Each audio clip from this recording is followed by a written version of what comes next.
In December 1992, Daniel Taylor, a 17-year-old ward of the state, was arrested along with 6 other young men and charged with a double murder near Clarendon Park on Chicago's North Side. The crime occurred the previous month, on November 16, 1992. Neighbors heard someone breaking into an apartment, followed by gunshots. The building manager called police as the assailants fled. It was 8:42 p.m. 2 weeks after the murders, police arrested 2 teenagers on unrelated charges. During interrogation, they confessed to the murders, naming Daniel Taylor and 5 others. Taylor and the others all proceeded to confess, each implicating one another. But well before murder charges were filed, Taylor remembered that he had been in police custody the night the crime occurred. In fact, Chicago police documents showed that Taylor had been arrested for disorderly conduct at 6:45 p.m. on November 16th, almost 2 hours before the murders. And he had been in custody at the Addison and Halstead police station until he bonded out at 10 p.m., more than an hour after the crime. Despite having police documents backing up Taylor's claim of innocence, Cook County prosecutors brought murder charges against him and the other young men. At trial, the only evidence against Taylor was his confession. His defense attorneys presented his seemingly airtight alibi, backed up by his arrest report and the testimony of 3 police officers. But prosecutors argued that the police records were wrong and presented the testimony of 1 police officer who claimed to have seen Taylor near the crime scene that night. The jury convicted Taylor, and the judge sentenced him to natural life in prison. Although I heard the words natural life, I heard it, but I didn't hear it. It's like,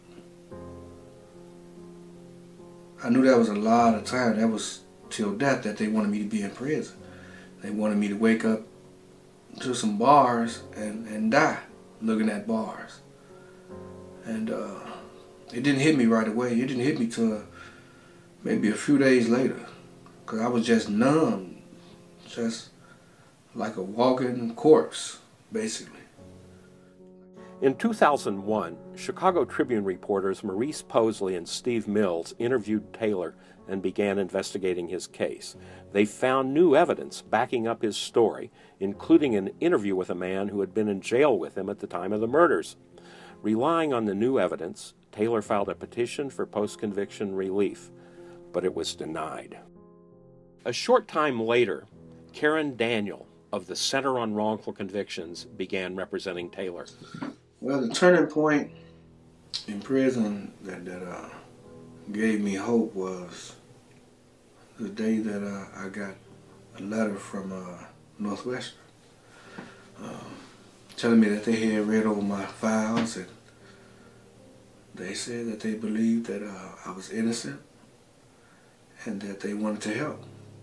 In February 2012, the Illinois Attorney General's office revealed in federal court that the Cook County State's Attorney's Office had improperly withheld clear-cut evidence of Taylor's innocence prior to his 1995 trial. Getting into federal court turned this case around. At that point, the Illinois Attorney General's office became involved. They obtained and reviewed the Cook County State's Attorney's file, and in it, they found notes from 1992 that had been written by a prosecutor. Those notes corroborated Daniel's alibi, but no one on Daniel's team had ever seen them. Those notes had been sitting in the Cook County State's Attorney's file for 20 years. After that discovery, Karen Daniel obtained a sworn statement from the officer who was in charge of the lockup when Taylor was released. The officer said it was not possible that Taylor could have been released before the murders. In early June 2013, the state's attorney's office was still giving every indication that they intended to fight the case. On June 27th, however, the state's attorney scheduled a court date for the following morning. She didn't say why, but I knew that they were going to dismiss the charges against Daniel that day and that he was going to go home from prison.